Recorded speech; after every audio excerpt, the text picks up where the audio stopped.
Buen día tengan ustedes, alumnos de la institución educativa privada del Triunfo, siguiendo con las clases virtuales de biología. Hoy vamos a ver el tema de protozoos. Para recordar, estos organismos se encuentran dentro del reino protista, en lo cual que se caracterizan por la presencia de un núcleo verdadero. Por eso le dicen que estos organismos son eucarióticos. Vamos a empezar. Características generales. ¿Qué características presentan estos organismos?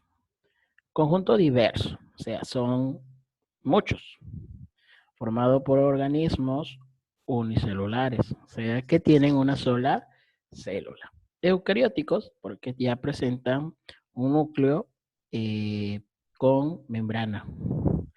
La mayoría de ellos son móviles, o sea, presentan estructuras que les va a permitir moverse. Y muchos heterótrofos. Quiere decir que la mayoría necesita buscar su alimento para poder nutrirse. Las células de los protozoos poseen orgánulos, o lo que se conocen como organelos, altamente especializados, o sea que tienen una función definida, que funcionan como esqueletos, estructuras sensoriales, mecanismos de conducción, entre otros, o sea, tienen diversas funciones. Por ejemplo, tenemos los organismos en esta figura. El organismo de la izquierda es una ameba y estos pues presentan una estructura dentro del citoplasma y estructuras fuera del citoplasma. O sea, si está dentro se le conoce como endoplasma y si es fuera, ectoplasma. Presenta un núcleo y dentro del núcleo presenta el cariosoma. ¿Qué es el cariosoma? Es donde se encuentra todo el genoma, ¿no? En este caso el ADN. Otros organismos, por ejemplo, como en este caso un flagelado, ¿ya? ¿Por qué? Porque presenta el flagelo. Y luego tenemos a un ciliado, porque presenta cilios. Tanto flagelo como cilios son estructuras de locomoción. En el caso de los ciliados, presenta una vacuola, la cual le va a servir como almacén de líquido, ¿no? Y sustancias disueltas en ese líquido. Y un citostoma, que es la manera de boca donde va a permitir el ingreso de estas sustancias. Posee sistemas de locomoción, ya lo he mencionado, ¿no? Ya sea por cilios, como en el caso de paramecio, pseudópodos, como en el caso de las amebas, y flagelos, como en el caso de las euclenas. Entonces, los cilios, los pseudópodos o llamados falsos pies y los flagelos, todas estas estructuras les va a permitir a estos organismos poderse mover. Pero también hay sus excepciones. Por ejemplo, hay organismos que son sésiles, no presentan ninguna de estas estructuras y por ende no van a poder moverse, van a quedar en un solo lugar. Ahora, ¿cómo hacen ellos para poderse mover sus sésiles? Simplemente de manera circular, pero en su propio lugar. Habita lugares húmedos, o sea, los podemos encontrar en cuerpos de agua. Puede ser agua dulce, agua salada, pero mayormente estos se van a encontrar en agua estancada, o sea, en esa agua que ha quedado allí, que puede haber sido una lluvia o de repente fueron almacenando el agua ahí, se fue quedando y estos organismos habitan ahí. Ya, ese es el lugar donde ellos más se van a encontrar. Algunas de las enfermedades más importantes del hombre están causadas por protozoos parásitos. ¿No? Podemos observar la imagen, un protozoario llamado Leishmania produce la enfermedad llamada leishmaniosis. Y todo el proceso para que este protozoo pueda llegar hacia el hombre, que es el último hospedero, ¿no? Ahí pasa un proceso, ese proceso se llama ciclo, sea ciclo de vida. ¿Qué quiere decir? Que una vez que infecta hace lo mismo y vuelve a repetir el proceso unas diferentes personas, ¿no? Pero tenemos un hospedero inicial.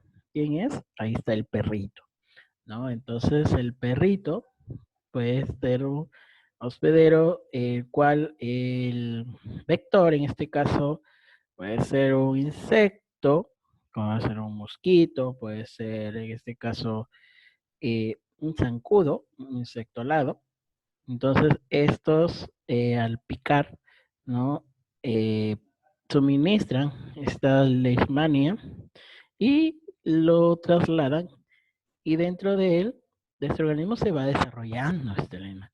Una vez que termina de desarrollarse, llega a donde está el hombre, que puede ser un niño, un bebé, un adulto, un anciano, y le pica y ahí es donde comienza pues el proceso de infección y y desemboca o termina en una enfermedad, ¿no? Y es terrible porque en muchos casos esa enfermedad puede producir la muerte si no es tratado a tiempo. Nutrición.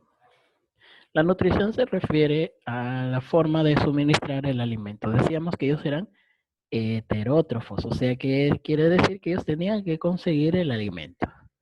Entonces, ¿qué es lo que hacen ellos? Muy bien.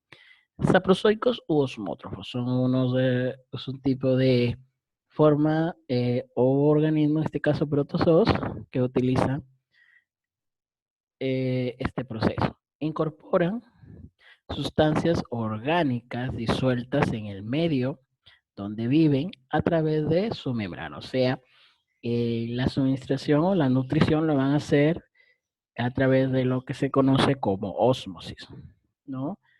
¿No? Podemos ver ahí en la imagen un proceso de endocitosis llamada pinocitosis. Quiere decir que ellos van a tomar del medio el líquido y junto con las sustancias disueltas en ese líquido y a través de la membrana, ¿no? Se va a abrir a manera de un poro, luego se cierra, se forma una especie de vesícula y en esa vesícula va a trasladar lo que ha tomado del medio, en este caso, sustancia líquida.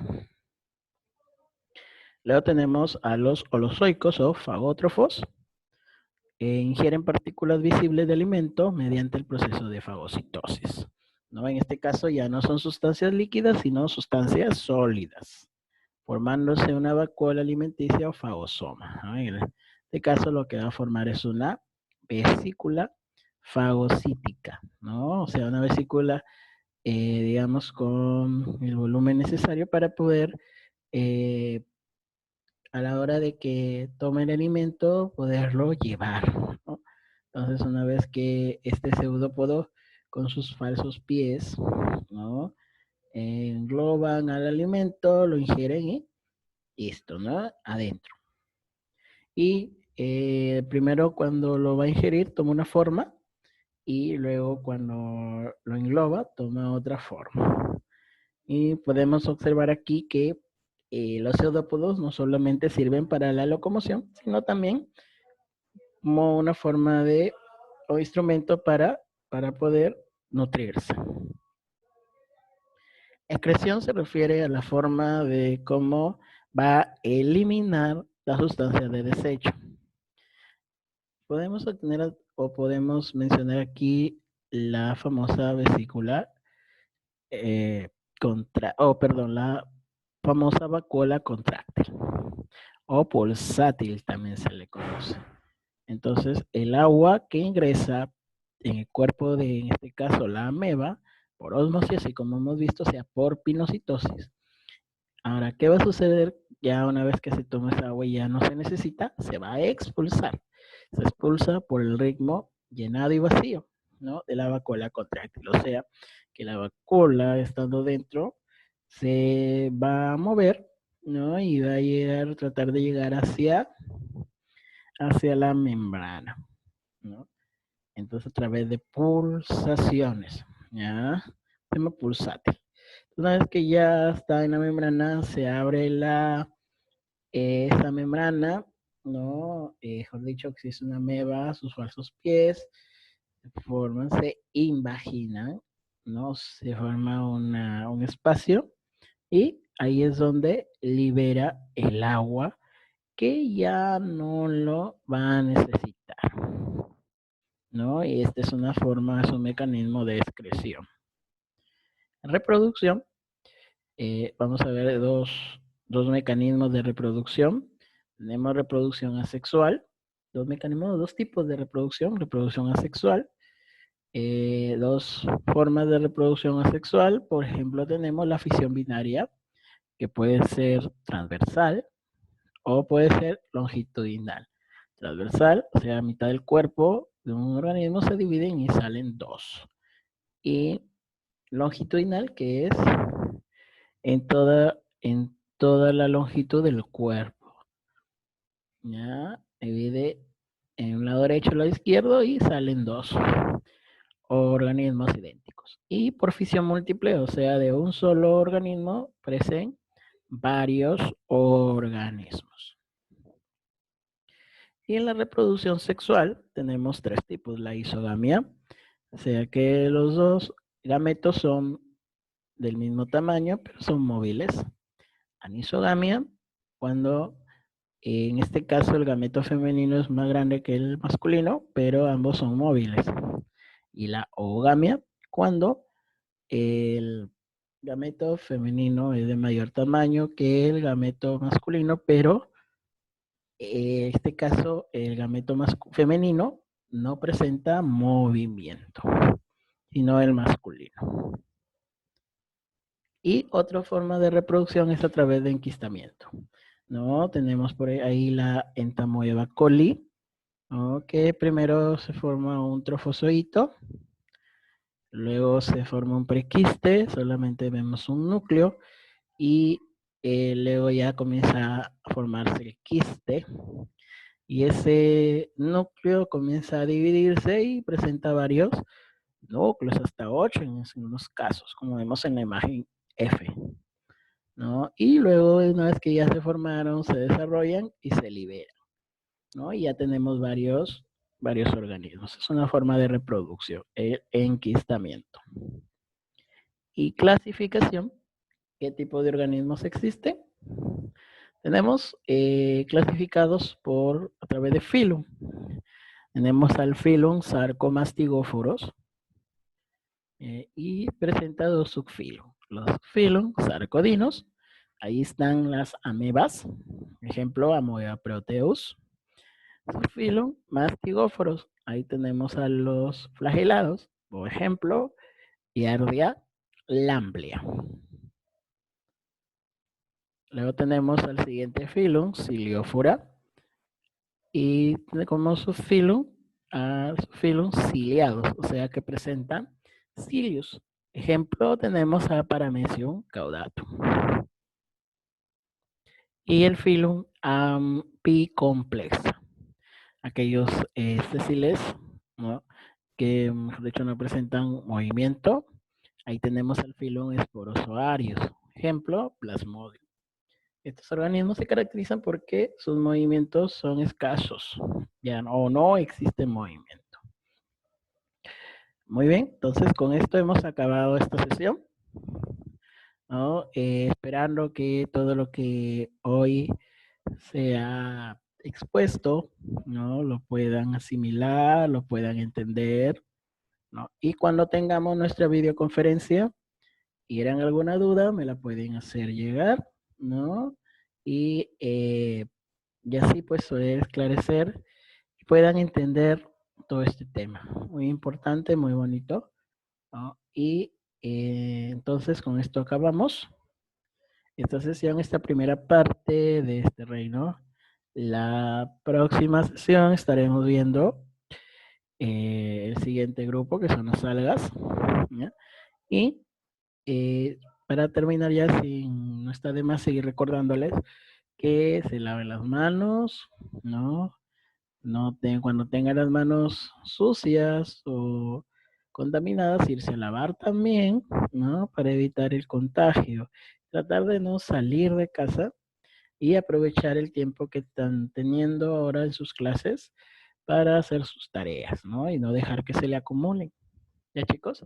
Entonces, conmigo será en la otra oportunidad, en la siguiente video o clase virtual, ¿no? Y nos estamos viendo en también a través de nuestras videoconferencias. Muy bien, chicos, entonces conmigo ha sido todo. Nos estaremos viendo en una próxima oportunidad. Cuídense mucho y hasta luego.